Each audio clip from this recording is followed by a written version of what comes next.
நாங்கள் எங்களுடைய அருமையான மக்களுக்கு நாங்கள் தெரிவித்துக் கொள்வதிலே மகிழ்ச்சியாக இருக்கிறோம். கர்த்தருக்கு ஸ்தோத்திரம். தேவனுக்கு மகிமையுண்டாகட்டும். தேவ சமூகத்திலே காலை வேளையிலே வந்திருக்கிற கர்த்தர் நம்மை ஆசீர்வதிப்பாராக. கர்த்தருக்கு ஸ்தோத்திரம். லூக்கா எழுதின சுவிசேஷம் 2வது அதிகாரம்,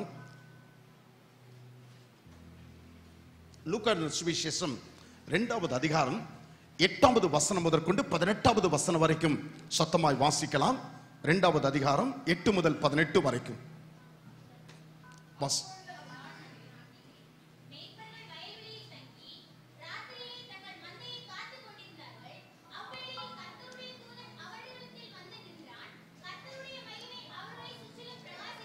அவர்கள் மிகவும் பயந்தார்கள். தேவ தூதன் அவர்களை நோக்கி, பயப்படாதிருங்கள், இதோ எல்லா ஜனத்திற்கும் மிகுந்த சந்தோஷத்தை உண்டாக்கும் நற்செய்தி உங்களுக்கு அறிவிக்கிறேன். இன்று கர்த்தராகிய கிறிஸ்து என்னும் இரட்சகர் உங்களுக்கு தாவீதின் ஊரிலே பிறந்திருக்கிறார். பிள்ளையை துணிகளில் சுற்றி முன்னணியில் கிடைத்திருக்க காண்பீர்கள். இதுவே உங்களுக்கு அடையாளம் என்றான். அந்த சனமே பரமசேனின் திரள் அந்த தூதனுடனே தோன்றி, உன்னதத்தில் இருக்கிற தேவனுக்கு மகிமையும் பூமியிலே சமாதானமும் மனுஷன் மேல் பிரியமும் உண்டாவதாக என்று சொல்லி தேவனை துதித்தார்கள். தேவ தூதர்கள் அவர்களை விட்டு பரலோகத்திற்கு போன பின்பு மேய்ப்பர்கள் ஒருவரை ஒருவர் நோக்கி, நாம் பெத்லகேம் ஊருக்கு போய் நடந்ததாக கர்த்தரால் நமக்கு அறிவிக்கப்பட்ட இந்த காரியத்தை பார்ப்போம் வாருங்கள் என்று சொல்லி தீவிரமாய் வந்து மரியாளையும் யோசேப்பையும் முன்னணியில் கிடத்திருக்கிற பிள்ளையையும் கண்டார்கள். கண்டு அந்த பிள்ளையை குறித்து தங்களுக்கு சொல்லப்பட்ட சங்கதியை பிரசித்தம் பண்ணினார்கள். மேய்ப்பராலே தங்களுக்கு சொல்லப்பட்டதை கேட்ட யாவரும் அவைகளை குறித்து ஆச்சரியப்பட்டார்கள். கர்த்தருக்கு ஸ்தோத்திரம். இன்னைக்குதான் இயேசு பிறந்தார் என்பதற்கான எந்த விதமான ஆதாரங்களும் முழுமையாய் இல்லாமல் போனாலும் 2000 வருஷங்களுக்கு முன்பதாக இந்த உலகத்திலே இயேசு கிறிஸ்து வந்து பிறந்தார் என்பது சரித்திர பூர்வமாக, வேதாகம பூர்வமாக, இன்னும் அறிவியல் பூர்வமாக நிரூபிக்கப்பட்டிருக்கிறது. ஹல்லேலூயா, ஹல்லேலூயா. நாட்களை விசேஷித்துக் கொள்ளுகிறவன் கர்த்தருக்கென்று விசேஷித்துக் கொள்ளுகிறான். இதனால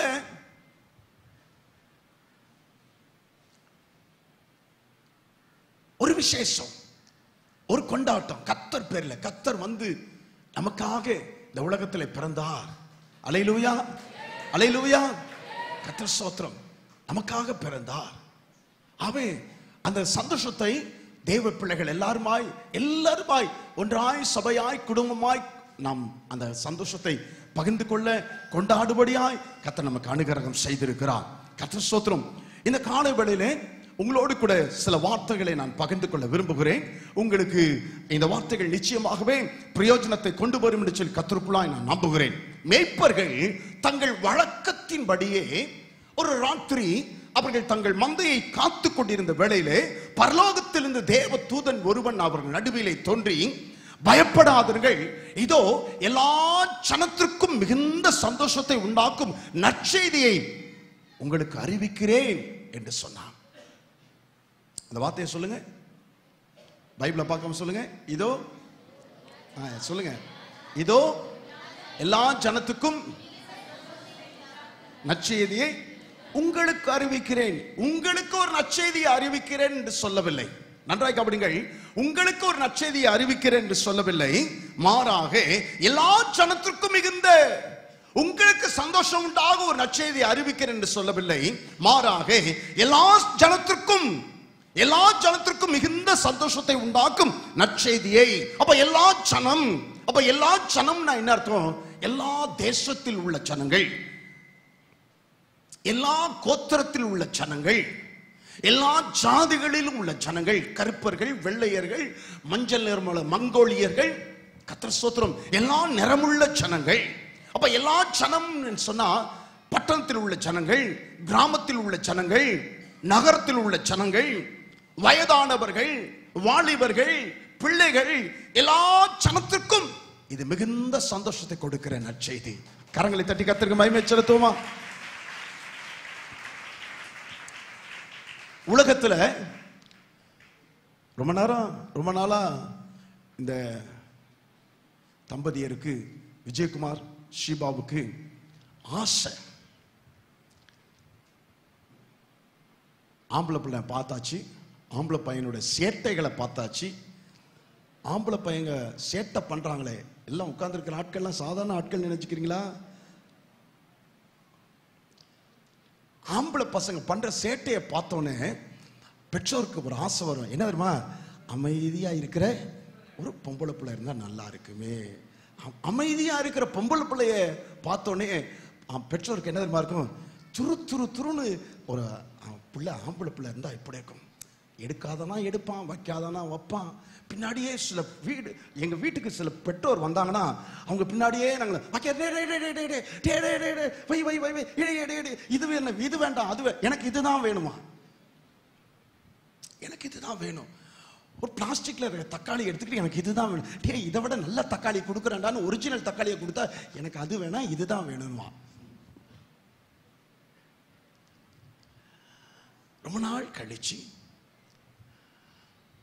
ஒரு பெண் பிள்ளைக்கு பதிலாக ஒரு ஆண் பிள்ளை, ஆண் பிள்ளைக்கு அடுத்து ஒரு பெண் பிள்ளை என்று கொடுக்கும்போது பெற்றோருக்கு மகிழ்ச்சி, தாய்க்கு மகிழ்ச்சி, தகப்பனுக்கு மகிழ்ச்சி, பாட்டிமாவுக்கு மகிழ்ச்சி, தாத்தாவுக்கு மகிழ்ச்சி, குடும்பத்தில் உள்ள எல்லாருக்கும் மகிழ்ச்சி. ரொம்ப நாள் கழிச்சு அப்படியா அப்படியா அப்படியா.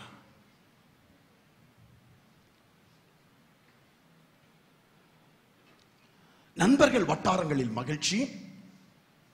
ஒரு தேசத்தினுடைய ராஜாவுக்கு பிள்ளை பிறந்தா தேசத்துல எல்லாருக்கும் மகிழ்ச்சி. இங்கிலாந்தினுடைய இளவரசர் சார்லஸுக்கு பிள்ளை பிறந்த பொழுது இங்கிலாந்து ஜனங்கள் எல்லாம் கிறிஸ்துமஸ் போல அந்த பிறந்த நாளை கொண்டாடினாங்களாம். கிறிஸ்துமஸ் போல இங்கிலாந்துடைய இளவரசர் சார்லஸுக்கு பிள்ளை பிறந்த பொழுது எல்லாரும் கிறிஸ்துமஸ் கொண்டாடுவதை போல அந்த பிள்ளையினுடைய பிறந்த நாளை கொண்டாடினார்கள் இங்கிலாந்து ஜனங்கள் எல்லாம். கர்த்தர் ஸ்தோத்திரம், தேவனுக்கு மகிமை உண்டாகட்டும். சமீபத்தில் ஃபேஸ்புக் நிறுவனர் அவருக்கு ஒரு பிள்ளை பிறந்துச்சு. எத்தனை பேர் தெரியுமா வாழ்த்து சொன்னாங்க? 15 லட்சம் பேர். பிள்ளை பிறந்து ஒரு நாளைக்குள்ளாக 15 லட்சம் பேர். ரொம்ப பிள்ளை அழகா இருக்குது, ரொம்ப கியூட்டா இருக்குது, ரொம்ப அழகா இருக்குது, ரொம்ப ஜோரா இருக்குது அப்படின்னு சொல்லி 15 லட்சம் பேர் வாழ்த்துக்கள் சொன்னாங்களாம். அவர் ஃபேஸ்புக் என்கிற முகநூலை அவர் தான் உருவாக்கியவர். ஆகவே உலகம் எங்கும் பரிச்சயமானவர் என்பதனாலே அந்த பிள்ளைக்கு 15 லட்சம் வாழ்த்துக்கள். ஆனா உலகத்தில் ஒரு பிள்ளை பிறந்தது. அந்த பிள்ளை கவனிங்க, குடும்பத்திற்கு மாத்திரமல்ல, பெற்றோருக்கு மாத்திரமல்ல, அந்த நாட்டுக்கு மாத்திரமல்ல, சகல ஜனத்திற்கும் மிகுந்த சந்தோஷத்தை உண்டாக்கும்படியாய். ஆமென் சொல்லுவீங்களா? சகல ஜனத்திற்கும் மிகுந்த சந்தோஷத்தை உண்டாக்கும்படியாய் தேவதூதர்கள் இந்த வார்த்தைகளை மேய்ப்பர்களுக்கு சொன்ன உடனே இது கனவோ சொப்பனமோ அல்ல, பிரத்யட்சமாய் தேவதூதர்கள் இந்த வார்த்தைகளை சொல்லி இருக்கிறார்கள். சொன்ன வார்த்தைகள் உண்மைதானா என்பதை போய் பார்த்து கண்டறிவோம் என்று சொல்லி அவர்கள் அந்த முன்னணைக்கு வந்தார்கள்.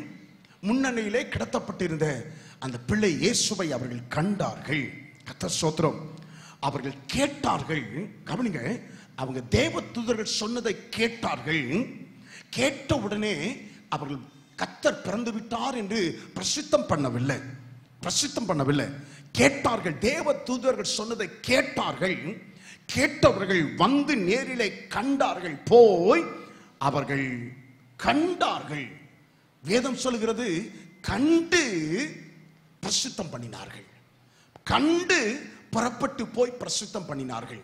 அப்போ கேட்டார்கள், சொல்லுங்க, கேட்டார்கள், அப்புறம் பிரசித்தம் பண்ணினார்கள். கேட்டார்கள், கண்டார்கள், பிரசித்தம் பண்ணினார்கள். கிறிஸ்துமஸ்னா என்ன தெரியுமா? கேட்டதையும் கண்டதையும் பிரசித்தம் பண்ணுவது. ஆமென் சொல்லுவீங்களா? அதுதான் உண்மையான கிறிஸ்துமஸ். அதுதான் உண்மையான கிறிஸ்துமஸ். உலகத்திலே எல்லா தேசங்களிலும் இந்த விமரிசையாய் இது கொண்டாடப்பட்டு வருகிறது.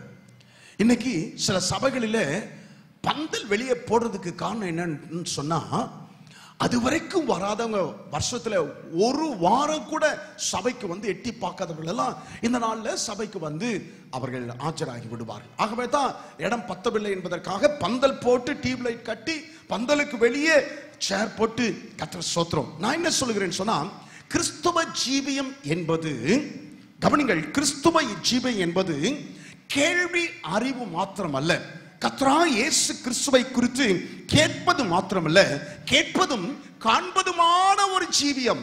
ஆமென் சொல்வீங்களா? அல்லேலூயா. அவர்கள் கேட்டார்கள், அவர்கள் வந்து கண்டார்கள். கண்டவுடனே ஒரு பெரிய மாற்றம் அவர்களுக்குள்ள ஏற்பட்டு விட்டது. மந்தை காத்த மேய்ப்பர்கள் தான், மந்தை காத்து வந்த ராவிலே மந்தை காத்தவர்கள் காத்து கொண்டிருந்தவர்கள் ரொம்ப படிப்பாளிகள் என்று சொல்ல முடியாது, ரொம்ப விவரம் தெரிந்தவர்கள் என்று சொல்ல முடியாது. ஆட்டை பத்தி எல்லாம் தெரியும், நாட்டை பத்தி ஒண்ணும் தெரியாது. ஆனா அவர்கள் வாழ்க்கையில பெரிய மாற்றம் வந்து விட்டது.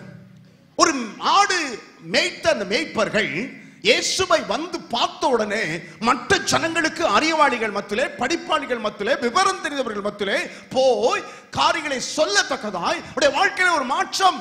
அப்ப கேட்டார்கள், கண்டார்கள். கண்டது பிறகுதான் ஒரு பெரிய மாற்றத்தை அவருடைய வாழ்க்கையிலே நாம் காண முடிகிறது. கர்த்தர் ஸ்தோத்திரம். நம்முடைய வாழ்க்கையில அப்படித்தான். நம்முடைய வாழ்க்கையில் இந்த காலை வேளையிலே இங்க இருக்கிற தேவ பிள்ளைகளை பார்த்து நான் உங்களுக்கு சொல்லுகிறேன். கர்த்தர் ஸ்தோத்திரம். அநேகர் கிறிஸ்துவை குறித்து கேள்விப்பட்டு இருக்கிறார்கள், கேட்டு இருக்கிறார்கள். Many heard about Jesus. They know about Jesus Christ. அநேகருக்கு இயேசு கிறிஸ்துவை குறித்து தெரியும், இயேசு கிறிஸ்துவை குறித்து கேள்விப்பட்டு இருக்கிறார்கள். ஆனா கண்டு இருக்கிறீங்களா? கண்டு இருக்கிறீங்களா? காணலனா? கர்த்தர் ஸ்தோத்திரம்.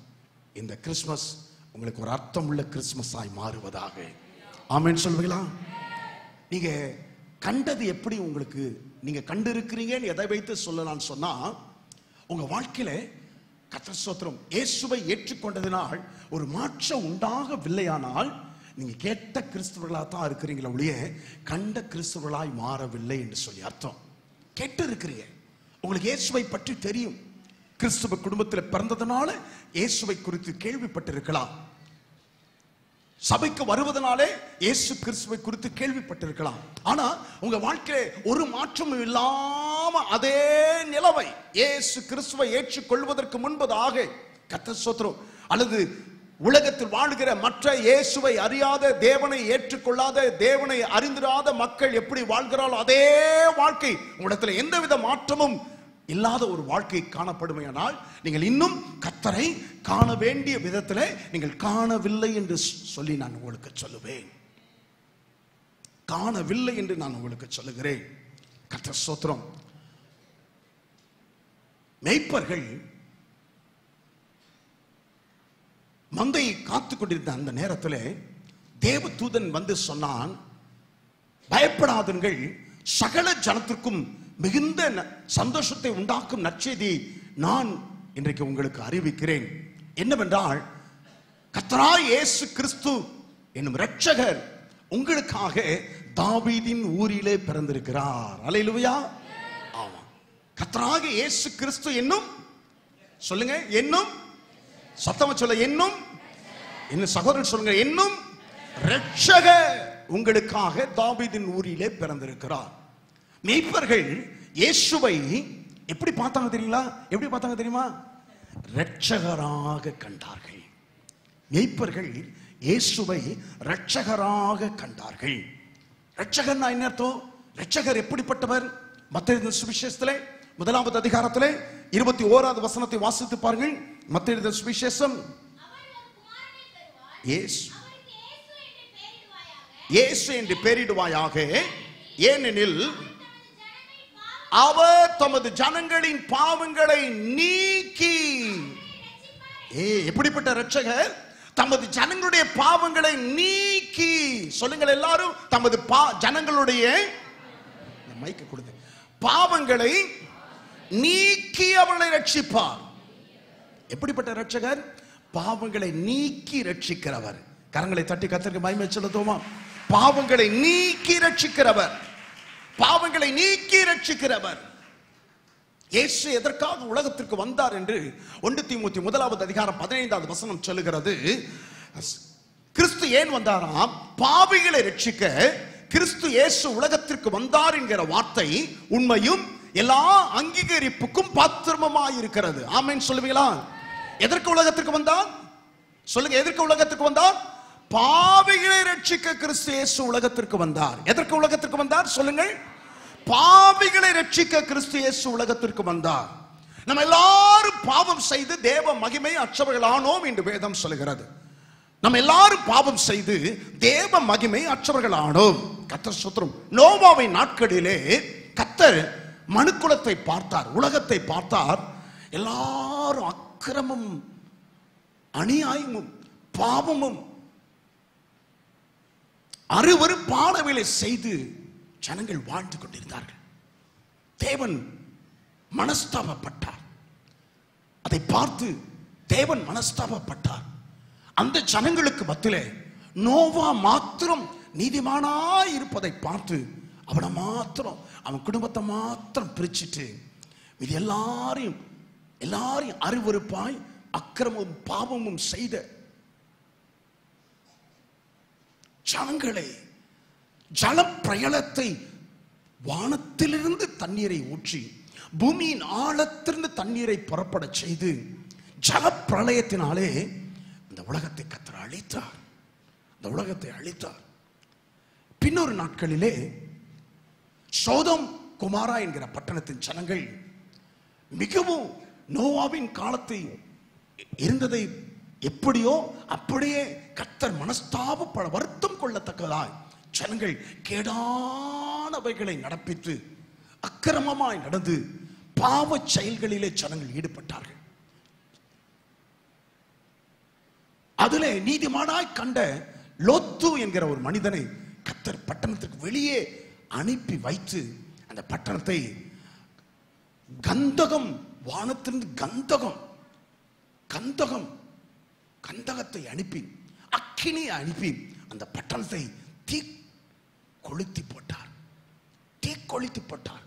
ஜலத்தினால் அழித்தார், அக்கினினால் அழித்தார்.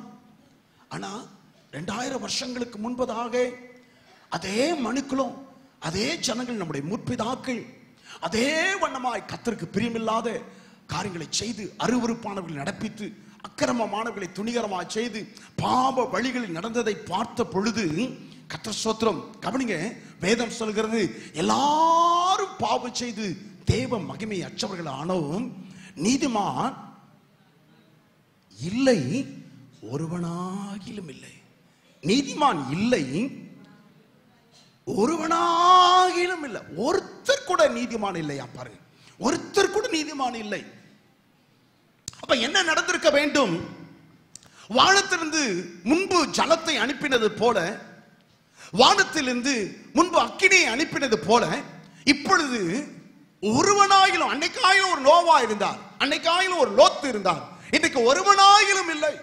அப்படியானால் வானத்திலிருந்து ஜலத்தையோ வானத்திலிருந்து அக்கினியோ அனுப்பி அவர் இந்த உலகத்தை அழித்திருக்க வேண்டும்.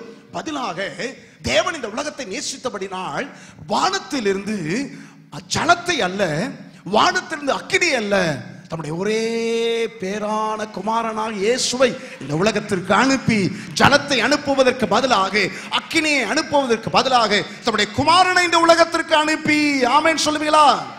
ஒரே ஒரு வார்த்தையில அழித்திருக்க முடியும். ஆனா ஒரே ஒரு வார்த்தையா அல்ல, தம்முடைய வார்த்தையாகிய குமாரன் இயேசுவை இந்த உலகத்திற்கு அனுப்பி, ஹல்லேலூயா, ரட்சிக்கும்படிக்கு உலகத்திற்கு வந்தார். ஆமென் சொல்வீங்களா? ரட்சிக்கும்படிக்கு உலகத்திற்கு வந்தார். ரட்சிக்கும்படிக்கு. ரட்சகர் என்றால் என்ன? சுகுமார. என்றைக்கு கிறிஸ்துவை குறித்து கேள்விப்பட்டு கிறிஸ்துவை வந்து காண்கிறானோ, கிறிஸ்துவிடத்தில் வந்து அவரை பார்க்கிறானோ, அப்பொழுது அவனுடைய பாவங்களை எல்லாவற்றையும் ரட்சித்து அவனை நீக்கி அவனை ரட்சிக்கிறவர். ஆமென் சொல்லுவீங்களா? ஆமா. இங்க குடிகாரர்கள் இருக்கிறாங்க ஐயா, இந்த குடிகாரர்கள் இருக்கிறாங்கம்மா. உங்களுக்கு தெரியும், உங்க கணவர் குடிச்சிட்டு எப்படியெல்லாம் இருந்தார் என்பது தெரியும், உங்க பிள்ளைங்க குடிச்சிட்டு எப்படியெல்லாம் இருந்தாங்கன்னு தெரியும். ஆனா இன்னைக்கு அவங்க பத்தரை மாட்டு தங்கமா இருக்கிறாங்கன்னு சொன்னா அதற்கு காரணம் என்ன தெரியுமா? ரட்சகர் அவளை ரட்சித்திருக்கிறார், பாவங்களை நீக்கி கர்த்தர்களை ரட்சித்திருக்கிறார். அல்லேலூயா, அல்லேலூயா. குடிச்சிட்டு கிறிஸ்துமஸ் ஆராதனைக்கு வந்த சகோதரர்கள் இங்க இருக்கிறாங்க, குடிச்சிட்டு நீ ஒரு ஆராதனைக்கு வந்த சகோதரர்கள் இங்க இருக்கிறாங்க. ஆனா கர்த்தர் ஸ்தோத்திரம், அவர்கள் இயேசுவை குறித்து கேட்டதோடு மாத்திரம் அல்லாமல் இயேசுவை அவர்கள் கண்டவர்களாகவும் மாறும்படிக்கு அவர்கள் வாழ்க்கையில் ஒரு மாற்றம். ஆமென் சொல்லுவீங்களா? கேட்டதினால் மாற்றம் அல்ல, கர்த்தர் ஸ்தோத்திரம் வந்து காணும் போது, கர்த்தர் ஸ்தோத்திரம் வந்து கர்த்தரிடத்திலே வந்து கர்த்தரை பார்க்கும்போது ஒரு மாற்றம் அவருடைய வாழ்க்கையிலே உண்டானது. அல்லேலூயா, அல்லேலூயா. கர்த்தர் ஸ்தோத்திரம். 9வது அதிகாரத்திலே, லூக்காவிலே 9வது அதிகாரத்திலே 2வது வசனத்திலே வாசிக்கிறோம். திமிர்வாதக்காரன் ஒருவனை, வாசித்து பாருங்கள் 9:2, மத்தேயு 9:2 வாசித்து பாருங்கள். மத்தேயு 9வது அதிகாரம் 2வது வசனம். வேகமாய் வேகமாய். அங்கே படுக்கையில் கிடந்த ஒரு திமிர்வாதக்காரனை அவரிடத்தில் கொண்டு வந்தார்கள். இயேசு அவர்களுடைய விசுவாசத்தை கண்டு திமிர்வாதக்காரனை நோக்கி, மகனே திடன்கொள், உன் பாவங்கள் உனக்கு மன்னிக்கப்பட்டது என்று சொன்னார். கவனிங்க, ரொம்ப இது ஒரு பெரிய ஒரு செய்தி, ஆழமான செய்தி. ஆனா நான் அதை ஒரு சில வார்த்தைகளை நான் சொல்லி முடிக்கிறேன். திமிர்வாதக்காரன் ஒருவனை ஒரு சில பேர் இயேசுவிடத்தில் கொண்டு வந்தார்கள். இயேசுவிடத்தில் கொண்டு வந்தார்கள். இயேசு திமிர்வாதக்காரனை பார்த்து, அவர்கள் விசுவாசத்தை பார்த்து, அவனிடத்தில் கர்த்தர் என்ன சொன்னார்? திமிர்வாதக்காரனிடத்தில் என்ன சொன்னார்? மகனே திடன்கொள், உன் பாவங்கள் உனக்கு மன்னிக்கப்பட்டது. மகனே திடன்கொள். யாரை பார்த்து வந்தாங்க? அவர்களுடைய விசுவாசத்தை பார்த்து, அவனை பார்த்து கர்த்தர் சொன்னார், மகனே திடன்கொள், உன் பாவங்கள் உனக்கு மன்னிக்கப்பட்டது. கொண்டு வந்தவங்க பாவத்தெல்லாம் மன்னிச்சாரா? அந்த திமிர்வாதக்காரனை தூக்கிட்டு வந்தாங்களே, அவங்க பாவங்களை மன்னிச்சாங்களா? மன்னிக்கல. பாருங்க, அந்த வார்த்தை சொல்லப்படல. அந்த வீட்டில், இயேசு வீட்டில் இருந்த பொழுது என்று வேதம் ஆரம்பிக்கிறது. அப்ப இயேசு வீட்டில் இருந்தார் சொன்னா, வீட்டில் இருந்த மற்றவர்களை பாவங்கள் எல்லாம் மன்னித்தேன் என்று சொன்னாரா? சொல்லல. பாருங்க, அவர்கள் விசுவாசத்தை பார்த்து திமிர்வாதக்காரனை நோக்கி, மகனே திடன்கொள், உன் பாவங்கள் உனக்கு மன்னிக்கப்பட்டது. என்ன அர்த்தம்? திமிர்வாதக்காரன் அந்த எல்லாரும் சேர்ந்து, மற்றவர்கள் 5-6 பேர் சேர்ந்து, டேய் டேய் இயேசுன்னு ஒருத்தர் வந்திருக்கிறாரா, அவர்கிட்ட போனா பாவத்தை மன்னிப்பார், சாபத்தை மாற்றுவார், வியாதியை சுகமாக்குவார் என்று இவர்கள் இயேசுவை பற்றி சொன்ன உடனே அதை கேட்டு இப்பொழுது காணும்படிக்கு இயேசுவிடத்தில் கொண்டு வரப்பட்டிருக்கிறார். ஆமென் சொல்வீங்களா? அல்லேலூயா. பாவங்கள் மன்னிக்கப்பட்டது என்று சொல்லி கர்த்தர் அவருடைய பாவங்களை மன்னித்தார். கர்த்தர் ஸ்தோத்திரம். பாவங்களை மன்னித்தார். லூக்காவிலே 7வது அதிகாரத்திலே 48வது வசனத்திலே ஊர் அறிந்த ஒரு பாவியான ஸ்திரியை கர்த்தரிடத்தில் கொண்டு வந்தார்கள். லூக்காவிலே 7:48 அவளை நோக்கி உன் பாவங்கள் மன்னிக்கப்பட்டது, உன் பாவங்கள் மன்னிக்கப்பட்டது என்றார். உன் பாவங்கள் மன்னிக்கப்பட்டது என்றார். கர்த்தர் ஸ்தோத்திரம். அந்த திமிர்வாதக்காரன் எப்படி திரும்பி போயிருப்பான்னு நினைக்கிறீங்க? இயேசு என் வியாதியை சுகமாக்குனதுனால உண்டாகிற சந்தோஷத்தை காட்டிலும் என் பாவத்தை எல்லாம் மன்னித்தாரே. அவன் மாற்றப்பட்டவனாய், ஒரு மாற்றம் அவருடைய வாழ்க்கையிலே. இந்த ஸ்திரியை ஊரறிந்த பாவியான ஸ்திரீ என்று வேதம் சொல்கிறது. பாவியான ஸ்திரீ, ஊரறிந்த ஒரு பாவி, இயேசுவிடத்தில் கொண்டு வந்த பொழுது இயேசு அவளை பார்த்து என்ன சொன்னார்? மகளே உன் பாவங்கள் உனக்கு மன்னிக்கப்பட்டது. அவன் எப்படி திரும்பி போய்ப்பான்னு நினைக்கிறீங்க? எப்படி திரும்பி போயிருப்பான்னு நினைக்கிறீங்க? யோவானிலே 8வது அதிகாரத்திலே 11வது வசனத்திலே விபச்சாரத்திலே கையும் மெய்யுமாய் பிடிக்கப்பட்ட ஒரு ஸ்திரீயை இயேசுவிடத்தில் கொண்டு வந்தார்கள். அந்த வார்த்தை ரொம்ப ஆழமான வார்த்தை. கையும் மெய்யுமாய், மெய்யும் அப்படியே கையும் மெய்யுமாய் பிடிக்கப்பட்ட ஒரு ஸ்திரீயை இயேசுவிடத்தில் கொண்டு வந்தார்கள். இயேசு அவளை பார்த்து என்ன சொன்னார்? நீ போ, இனி பாவம் செய்யாதே. அவ எப்படி போய்ப்பான்னு நினைக்கிறீங்க? அதுக்கப்புறம் அவ எப்படி வாழ்ந்திருப்பான்னு நினைக்கிறீங்க? எப்படி வாழ்ந்திருப்பான்னு நினைக்கிறீங்க? பாவங்களை நீக்குகிற இரட்சகரை அவள் கண்டு கொண்டு விட்டாள். கண்டு கொண்டு விட்டாள். ஆமென் சொல்லுவீங்களா? சகோதரா, சகோதரி, தகப்பனே, தாயே, உங்க வாழ்க்கையில இயேசு கிறிஸ்துவை குறித்து நீங்கள் கேட்டு இருக்கலாம். உங்கள் பாவங்களை மன்னிக்கிற இயேசுவை நீங்கள் கண்டீர்களா? உங்கள் பாவங்களை மன்னிக்கிற இயேசுவிடத்தில் வந்து உங்கள் பாவங்கள் மன்னிக்கப்பட்டது நிச்சயத்தோடு கூட வாழ்கிறீர்களா? உங்களுடைய வாழ்க்கையில ஒரு மாற்றம் உண்டாயிருக்கிறதா? ஒரு மாற்றம் உண்டாயிருக்கிறதா? தேவன் உங்களை ரட்சித்திருக்கிறார் நிச்சயத்தோடு கூட இருக்கிறீங்களா? அப்படி இல்லைன்னா இந்த கிறிஸ்துமஸ் அந்த மாற்றத்தை உங்களுக்கு கொண்டு வரும் நாளாய் மாறுவதாக. இந்த நாளிலே உங்களுடைய பழைய வாழ்க்கை திருப்பப்படுவதாக. ஆமென் சொல்லுவீங்களா? அல்லேலூயா. பழைய வாழ்க்கை ஒரு மாற்றம். எந்த உள்ளத்தில் விந்தை மாற்றமே, எந்த உள்ளத்தில் விந்தை மாற்றமே, எந்த உள்ளத்தில் விந்தை மாற்றமே, எந்த உள்ளத்தில் இயேசு வந்ததா, எந்த உள்ளத்தில் இயேசு வந்ததா, எந்த வாழ்க்கையில் விந்தை மாற்றமே, எந்த வாழ்க்கையில் விந்தை மாற்றமே, எந்த வாழ்க்கையில் விந்தை மாற்றமே, எந்த வாழ்க்கையில் இயேசு வந்ததா, எந்த இயேசு வந்ததா,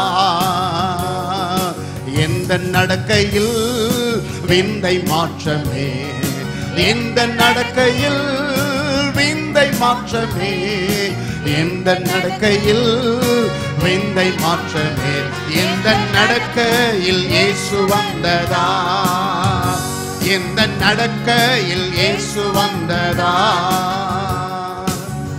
அல்லேலூயா. மாற்றம் வரலனா இன்னைக்கு இப்போ ஆண்டவரே என் வாழ்க்கையில் ஒரு மாற்றத்தை உம்மிடத்தில் வந்தது நிமித்தமாய், உம்மை கண்டது நிமித்தமாய் எனக்கு ஒரு மாற்றத்தை நான் காண விரும்புகிறேன். என்னில் மாற்றம் உண்டாயிருப்பதை மற்றவர்கள் காணும்படிக்கு என்னை ஒரு விசை இந்த நாளிலே தொடுவீராக, என்னை ஒரு விசை கத்த தொடுவீராக. சபை விட்டு நான் புறப்பட்டு போகும்போது மாற்றத்தை பெற்றவடாய் நான் புறப்பட்டு செல்லட்டும். ஆமென், ஆமென். எப்படிப்பட்ட இரட்சகர், எப்படிப்பட்ட இரட்சகர்!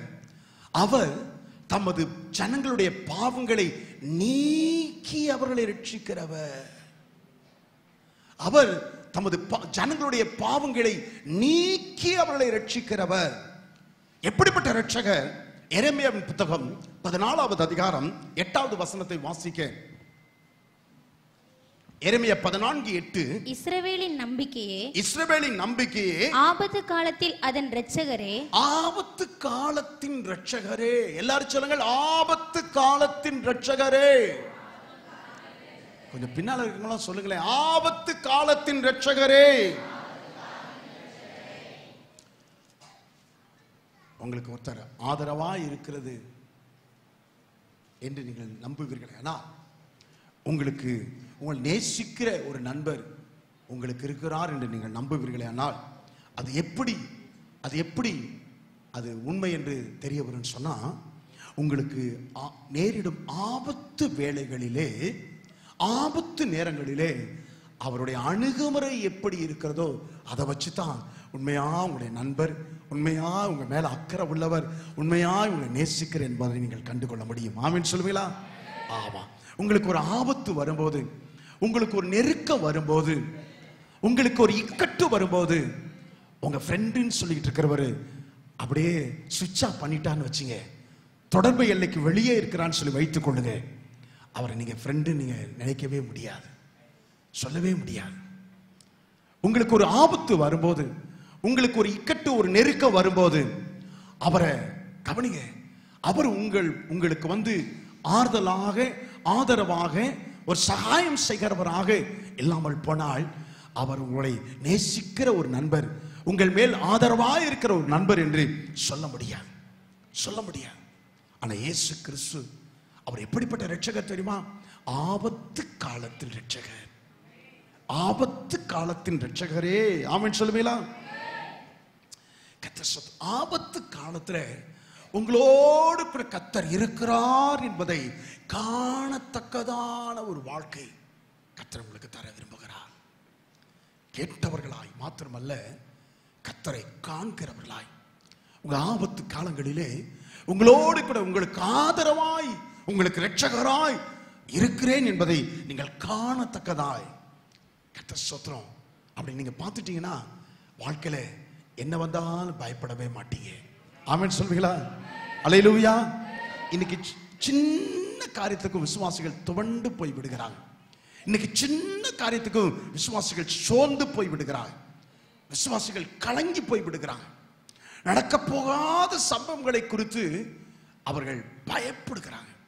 நேற்றுக்கு இரவு ஒரு சகோதரிடத்தில், நவரஞ்சினி என்கிற ஒரு சகோதரிடத்தில் வெள்ளூர் ஆஸ்பத்திரியில் சிகிச்சை பெற்று வருகிறார்.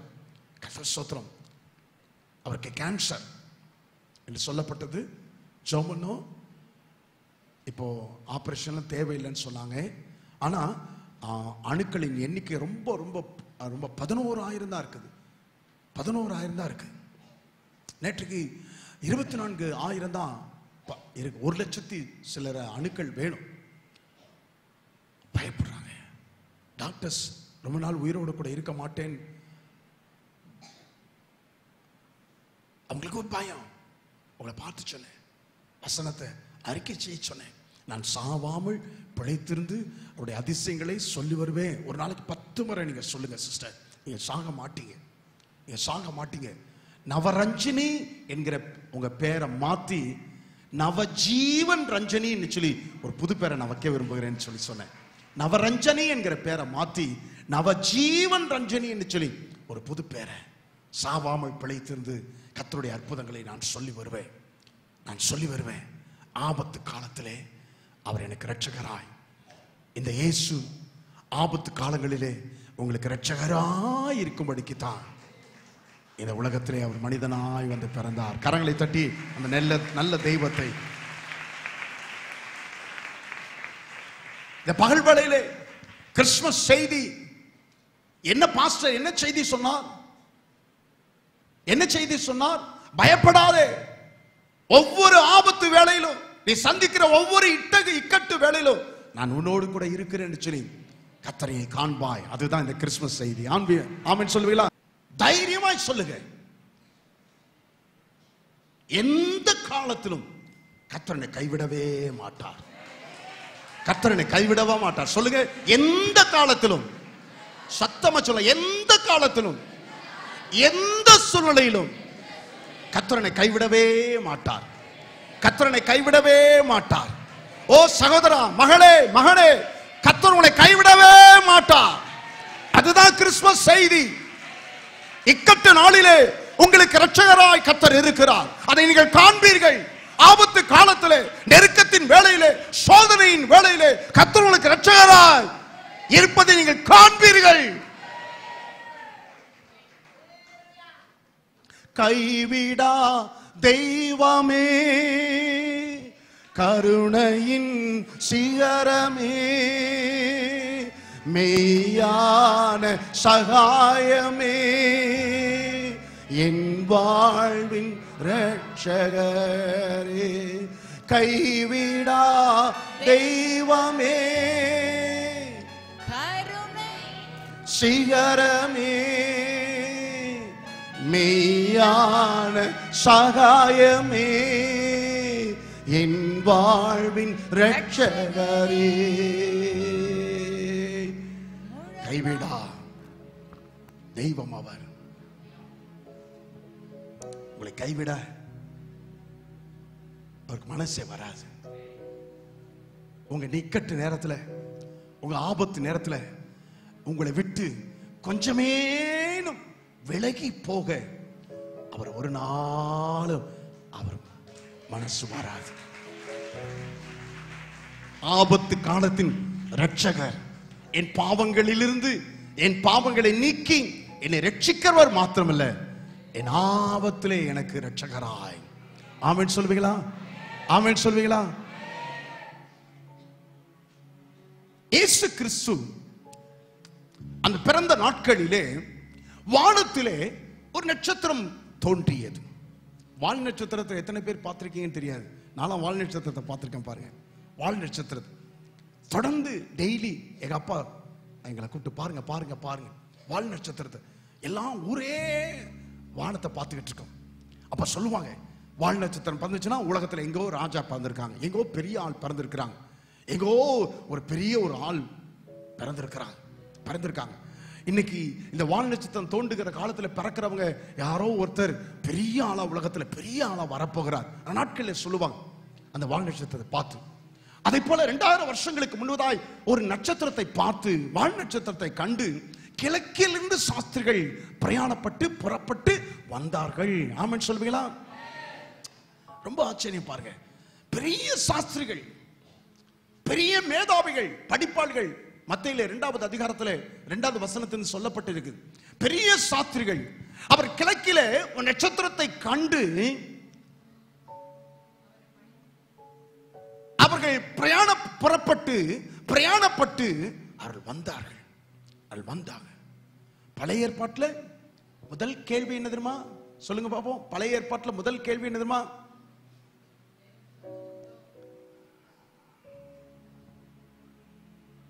தேவன் மனிதனிடத்தில் கேட்கிறார், ஆதாமே எங்கே இருக்கிறார்? புதிய ஏற்பாட்டில் மனிதன் கேட்கிறான், யூதருக்கு ராஜாவாக பிறந்திருக்கிறவர் எங்கே? அங்கே கர்த்தர் கேட்கிறார் மனிதனை பார்த்து, நீ எங்கே? இங்கே மனிதன் கேட்கிறான், ராஜா எங்கே? ராஜா எங்கே? இந்த உலகத்தில் எத்தனையோ தெய்வங்களை நான் பார்க்கிறோம், எத்தனையோ தெய்வங்கள் உண்டு, ஆனா ராஜா எங்கே? ராஜாவாக பிறந்திருக்கிறவர் எங்கே? ராஜாவாக ஆள்கிறவர் எங்கே? ஆமென் சொல்லுவீங்களா? வந்தார்கள்.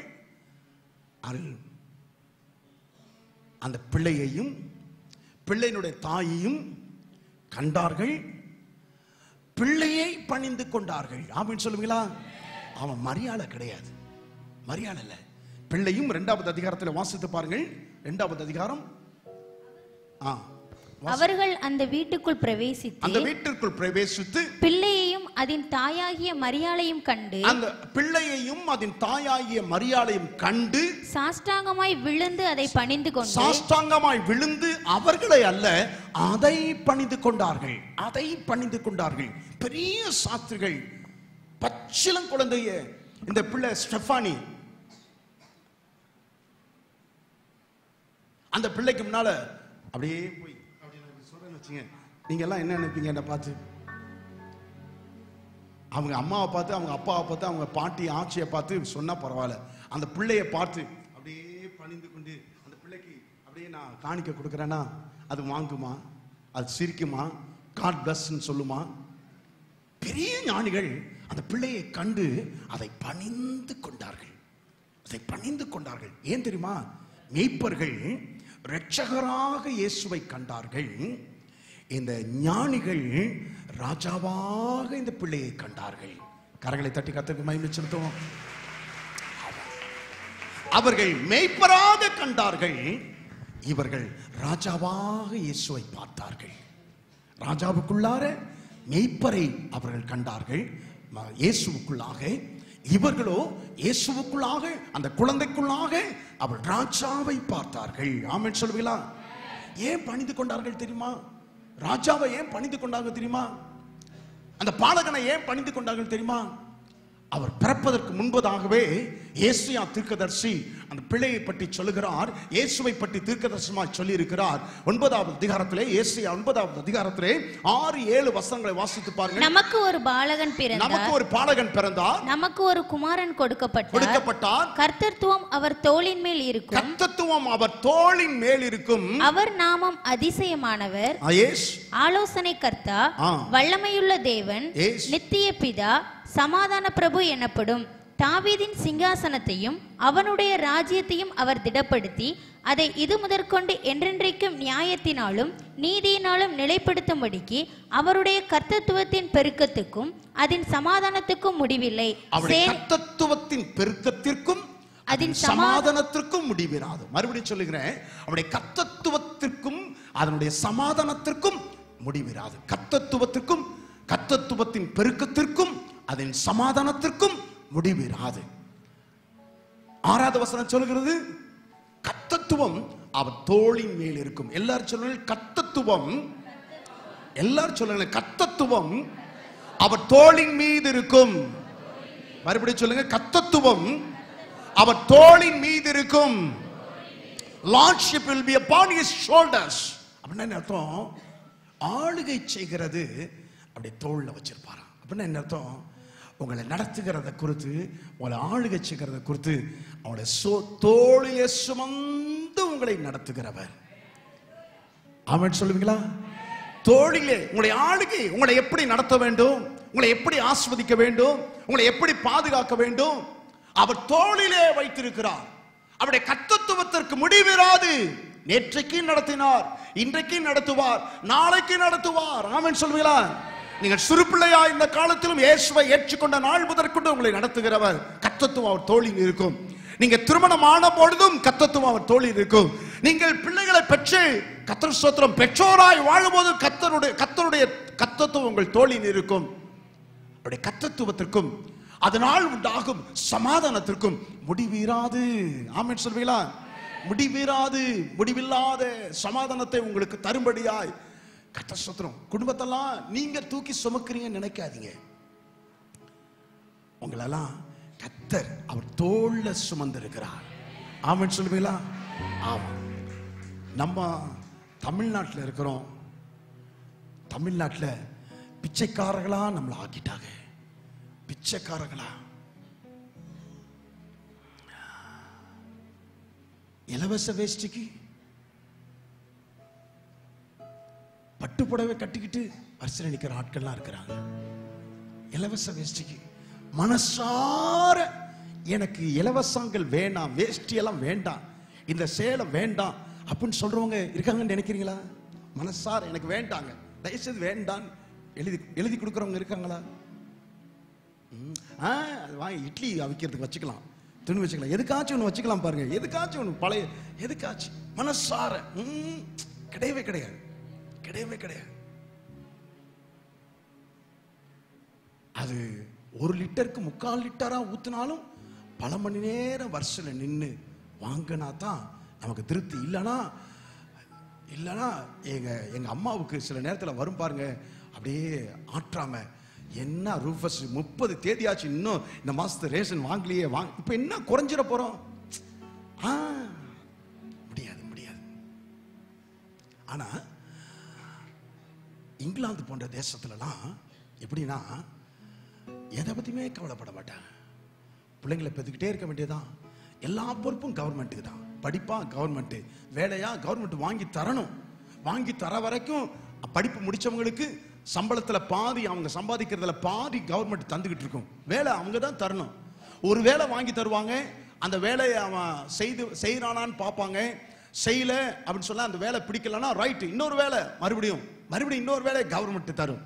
அந்த வேலையும் அவன் நல்லா செய்யறானான்னு பார்ப்பாங்க. செய்யல விட்டுட்டு வந்துட்டானா 3வது ஒரு வேலையை தரும். 3வது வேலையும் அவன் தொடர்ந்து செய்யலன்னு சொன்னா அவனுக்கு தருகிற உதவி பணத்தை, இவன் சோம்பேறி, இவன் நம்ம தேசத்துக்கே லாய்க்கலன்னு சொல்லி தருகிற உதவி பணத்தை நிறுத்திடுவாங்க. எல்லாம் வியாதியா, சுகம் இல்லையா, டாக்டர்கிட்ட அங்க உள்ள டாக்டர்லாம் பயப்படணும். இங்க உள்ள டாக்டர் பயப்பட மாட்டாங்க. அங்க உள்ள டாக்டர், நீங்க என்ன மருந்து நீங்க கொடுக்குறீங்க, எனக்கு என்ன வியாதி சொல்லுங்க, எனக்கு என்ன வியாதின்னு சொல்லுங்க, அதுக்கு என்ன மருந்து கொடுக்குறீங்க அப்படின்னு அதெல்லாம் எழுதி கேட்டு வாங்கிக்குவாங்க. சின்ன ஒரு 18 வயசு பையனா இருந்தாலும் என்ன ட்ரீட்மெண்ட் அவனுக்கு எடுக்கிறோம், என்ன மருந்து அவனுக்கு கொடுக்கிறோம் சொல்லி சொல்லணும். சகலமும் அரசாங்கம் தான் பொறுப்பெடுக்கும். இவங்க கையில காசு செலவு பண்ண வேண்டிய அவசியம் இல்லை. காரணம் என்னன்னா அந்த குடிமக்களுடைய எல்லா பொறுப்புகளையும் அந்த அரசாங்கம் தன்னுடைய ஷோல்டர்ல, தன்னுடைய தோளின் மேல் வைத்திருக்கிறது. ஆமென் சொல்லுவீங்களா? ஆமென். நமக்கு ஒரு அரசாங்கம், உங்களை ஆளுகை செய்யும்படியாய் ஒரு பரலோகத்தின் அரசாங்கம், உங்களுடைய எல்லா விதமான பொறுப்புகளையும் காரியங்களையும் தன்னுடைய தோள் மேல் வைத்துக் கொண்டு உங்களை அரசாளுகிற, உங்களை ஆட்சி செய்கிற, உங்களை வழி நடத்துகிற ஒரு பரம அரசாங்கம். அந்த அரசாங்கத்தின் அதிபதியாய் கர்த்தராகிய இயேசு கிறிஸ்து இன்றைக்கு பிறந்திருக்கிறார் என்று சொல்லப்பட்டது. ஆமென் சொல்வீங்களா? அல்லேலூயா, அல்லேலூயா. கர்த்தர் ஸ்தோத்திரம். இன்றைக்கு பிறந்திருக்கிறார். இங்கிலாந்துல இயேசுவை ஏற்றுக்கொண்டீங்கன்னா இங்கிலாந்துல பிறந்தது மாதிரி அல்ல, அப்படி அல்ல. அதிலும் மேலான பரம குடும்பத்தில் ஒருவராய், பரலோக குடும்பத்தில் ஒருவராய் கர்த்தர் உங்களை பிறக்கும்படிக்கு செய்திருக்கிறார். ஆமென் சொல்லுவீங்களா? உங்களை கர்த்தர் மரண பரியந்தம் வழி நடத்துவார். உங்க பொறுப்பலாம். நீங்கள் ஒன்றுக்கும் கவலைப்படாமல் சொல்லுங்கள், ஒன்றுக்கும் கவலைப்படாமல். ஆண்டவருடைய வசனம் சொல்லுது, நீங்கள் ஒன்றுக்கும் கவலைப்படாமல் அவர் உங்களை விசாரிக்கிறவரானபடியால் உடைய பாரங்கள் எல்லாவற்றையும் அவர் தோள் மேல் வைத்திருக்கிறபடினால் நீங்கள் ஒன்றுக்கும் கவலைப்படாமல் வாழ கர்த்தர் நமக்காக ஒரு ரட்சகரை இந்த பூமிக்கு அனுப்பி வைத்தார், ஒரு ராஜாவை பூமிக்கு அனுப்பி வைத்தார். இந்த உலக ஆட்சிகள் எல்லாம் 5 வருஷங்களோ 10 வருஷங்களோ தான். ஆனால் கர்த்தருடைய அரசாங்கம் என்னைக்கு இயேசுவை ஏற்றுக்கொண்டீர்களோ அந்த நாள் முதற்கொண்டு அவருடைய கர்த்தத்துவத்திற்கு முடிவிராது, அவர் தருகிற சமாதானத்திற்கு முடிவிராது. கரங்களை தட்டி கர்த்தருக்கு மகிமை செலுத்துவோமா?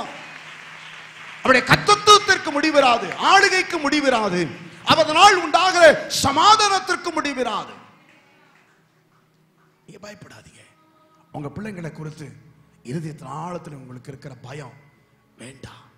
இந்த கிறிஸ்துமஸ் நாளிலே சொல்கிறேன், கர்த்தத்துவம் அவர் தோள் மேல் இருக்கிறது. உங்கள் எதிர்காலத்தை குறித்து பயப்படாதீங்க, பயப்படாதீங்க. மரண பரியந்தம் உங்களை நடத்தும்படிக்கு கர்த்தத்துவத்தை, உங்களை ஆளுகிற ஆளுகையை அவர் தம்முடைய தோளின் மேல் வைத்திருக்கிறார், தோளின் மேல் வைத்திருக்கிறார். கர்த்தர் ஸ்தோத்திரம். பிள்ளை இல்லையே, சொந்த வீடு இல்லையே, கடனில் இருந்து விடுதலை பெறவில்லை, முடியவில்லையே, உங்கள் வியாதியை குறித்து, உங்கள் பிரச்சனைகளை குறித்து கவலைப்பட வேண்டாம். அவர் உங்களை விசாரிக்கிறவர் ஆனபடியால் கர்த்தத்துவம் அவர் தோளின் மேல் இருக்கிறது. அவர் உங்களை விசாரிக்கிறவர். ஆமென் சொல்லுவீங்களா? அவர் உங்களை விசாரிக்கிறவர். அல்லேலூயா. உங்களுடைய ஆளுகைக்கு, உங்களை ஆளுகை செய்கிறார். இந்த ஆளுகைக்கு முடிவிராது உங்களை நடத்துகிற தேவன். இந்த தேவன் என்றென்றும் உள்ள சதா காலமும் நமது தேவன், மரண பரியந்தம் நம்மை நடத்திடுவார். இந்த தேவன் என்றென்றும் உள்ள சதா காலமும் நமது தேவன், மரண பரியந்தம் நம்மை நடத்திடுவார். ஆனாதி தேவன் அடைக்கலமே, அவன் நித்திய புயங்கள் ஆதாரமே. ஆனாதி தேவன் அடைக்கலமே, அவன் நித்திய புயங்கள் ஆதாரமே. இந்த தேவன் என்றென்றும் உள்ள சதா காலமும் நமது தேவன், மரண பரியந்தம் நம்மை நடத்திடுவார். எல்லாரும் கரங்களை தட்டி கர்த்தரை மகிமை செலுத்துவோம். மேய்ப்பர்கள் அந்த பிள்ளையிடத்திலே இரட்சகரை கண்டார்கள். ஞானிகள் அந்த பிள்ளையை கண்டபோது பிள்ளையை அல்ல, ராஜாவை பார்த்தார்கள். இதுவரைக்கும் இரட்சகராய் இயேசுவை காணவில்லை, ஆனால் ராஜாவாய் இயேசுவை காணவில்லை. ஆனால் இந்த கிறிஸ்துமஸ் நாளிலே நீங்கள் காண வேண்டும் என்று கர்த்தர் உங்களை அழைக்கிறார். நீங்கள் காண வேண்டும் என்று கர்த்தர் உங்களை அழைக்கிறார். நம்ம எல்லாரும் எழுந்து நிற்கலாமா? யார் போய்விட வேண்டாம். உங்களை நாங்கள் வாழ்த்தி நாங்கள் அனுப்ப விரும்புகிறோம். யார் போக வேண்டாம். எல்லாருமாய், எல்லாருமாய். இயேசுவை அறியும், இயேசுவை எனக்கு தெரியும், இயேசுவை அறிந்திருக்கிறீர்கள். ஆனா இரட்சகராய் அறிந்திருக்கலனா, இரட்சகராய் அறிந்திருக்கிறோம் என்பதற்கு அடையாளம் உங்க வாழ்க்கையில ஒரு மாற்றம், உங்க வாழ்க்கையில ஒரு மாற்றம். அது இல்லைனா இன்னைக்கு ஒரு தீர்மானம். கர்த்தர் அதற்காகவே உங்களை கொண்டு வந்திருக்கிறார் என்று சொல்லுவேன். எதிர்காலத்தை குறித்து, உங்க பிள்ளைங்களை குறித்து, சரீரத்தில் உண்டாயிருக்கிற பலகீனங்களை குறித்து, உங்கள் குடும்ப சூழ்நிலைகளை குறித்து பயப்படுறீங்களா? பதஷ்டமடைகிறீங்களா? கவலைப்பட்டுக்கிட்டே இருக்கிறீங்களா? அவர் உங்களை ஆளுகிற ஆளுகையை தம்முடைய தோளின் மேல் வைத்திருக்கிறார். அவருடைய ஆளுகைக்கு முடிவிராது, அவருடைய ஆளுகைக்கு முடிவிராது. அவர்கள் கேட்டார்கள், அவர்கள் கண்டார்கள், கண்டு திரும்பி போய் பிரசித்தம் பண்ணினார்கள். உங்க வீட்டில் இன்னும் இந்த இயேசுவை நீங்கள் பிரசித்தம் பண்ணாதனால தான் உங்க வீட்டார், உங்களுடைய நண்பர்கள், உங்களுடைய உறவினர்கள், சொந்தங்கள், பந்தங்கள் இன்னும் இந்த இயேசுவை அனுபவிக்க முடியல சகோதரா, அனுபவிக்க முடியல சகோதரி. மேய்ப்பர்கள் வாயிலாக ஒரு பாடத்தை நாம் கற்றுக்கொள்வோமே. கேட்டது மாத்திரமல்ல, கண்டது மாத்திரமல்ல, வாழ்க்கையில் மாற்றம் உண்டானது மாத்திரமல்ல, நான் பிரசித்தம் பண்ணட்டும், நான் பிரசித்தம் பண்ணட்டும். இந்த இரட்சகரை, எனக்கு ஒரு ராஜா, எனக்கு ஒரு இரட்சகர், என் பாவங்களை நீக்கி என்னை ரட்சிக்கிறவர், ஆபத்து காலத்திலே ரட்சகராய் இருக்கிறவர் உண்டு என்று மற்றவர்களிடத்தில் பிரசித்தம் பண்ண தேவன் உங்களை அழைக்கிறார். கைகளை உயர்த்தி சொல்ல மாட்டேன், ஆனா இருதயத்தின் ஆழத்தின் ஒப்பு கொடுக்க நான் உங்களை அழைக்கிறேன். நான் உங்களை அழைக்கிறேன். எங்கள் அன்பின் பிதாவே, இந்த கிறிஸ்துமஸ் கொண்டாட்டத்தின் நாளிலே கடந்து வந்திருக்கிற ஒவ்வொரு பிள்ளைகளையும் மனதார நாங்கள் ஆசீர்வதிக்கிறோம். இந்த வார்த்தைகள் பிள்ளைகளுடைய இருதயத்தில் ஆழமாய் பதிக்கப்படும்படிக்கு பரிசுத்த ஆவியானவர் அவர்களோடு கூட பேசுவீராக. கலக்கங்கள் மாற்றப்பட்டவர்களாய், பாவ மன்னிப்பு நிச்சயத்தை பெற்றவர்களாய், ஒரு தைரியத்தை பெற்றவர்களாய், ஒரு சமாதானத்தை பெற்றுக்கொண்டவர்களாய் இந்த இடத்தை விட்டு கடந்து செல்ல கர்த்தர் உதவி செய்யுங்க. நாமத்தினாலே ஆசீர்வதிக்கிறேன். அற்புதம் செய்ய பிள்ளைகளை ஆசீர்வதிக்கிறேன். பெரியவர்களை ஆசீர்வதிக்கிறேன். முதியவர்களை ஆசீர்வதிக்கிறேன். முதலாய் வந்திருக்கிற புதியவர்களை நான் ஆசீர்வதிக்கிறேன். வாலிப பிள்ளைகளை ஆசீர்வதிக்கிறேன். சிறு பிள்ளைகளை ஆசீர்வதிக்கிறேன். குழந்தைகளை ஆசீர்வதிக்கிறேன். ஒவ்வொருவரின் மேலும் உடைய கரம் நீட்டப்படுவதாக, உடைய ஆசீர்வாதம் உண்டாவதாக. உடைய கரத்தை நீட்டி உடைய ஜனத்தை ஆசீர்வதித்து திருப்தியாய் ஆண்டவரே நீர் அனுப்ப வேண்டும் என்று நான் ஜெபிக்கிறேன். உடைய பிள்ளைகளை உடைய பிறந்த நாள் சந்தோஷத்திலே உடைய பிள்ளைகள் பங்கு கொள்ள கிருபை செய்வீராக. ஆசீர்வதியும். இயேசுவின் நாமத்தில் ஜெபிக்கிறோம் நல்ல ஜீவனுள்ள பிதாவே. ஆமென். ஆமென். இயேசு ராஜன் பிறந்த நாள்